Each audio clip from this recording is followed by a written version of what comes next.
Sa isda, tilapia, tambakol, dilis, sardinas, lapu-lapu.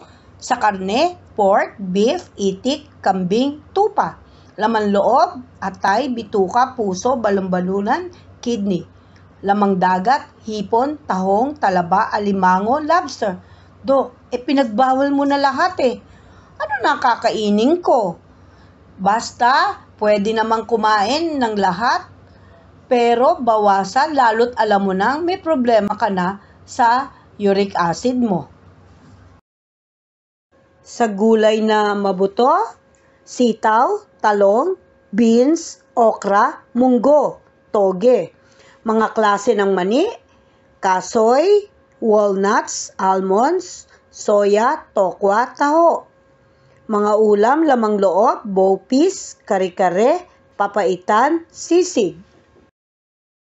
Mga pampalasa, magic sarap, vetsin, nor cubes, bagoong. Processed food, hotdog, noodles, junk foods. Mga inumin, artificial fruit juices, alak, soft drinks. Dok, lahat naman ay pinagbawal mo na. Real talk lang. Mahirap iwasan talaga ang pagkain at mga handaan. Kaya kung alam mo nang mataas ang blood chemistry mo, iwasan mo ang mga pagkain pinagbabawal o bawasan mo upang sa ganon, madali kang gumaling. Mayroon namang mga natural na paraan upang pababain ang ating uric acid. Number 1, lemon juice, water, wheatgrass juice, ginger, cherries, dairy products, at high-fiber foods. 3 ang klase ng arthritis.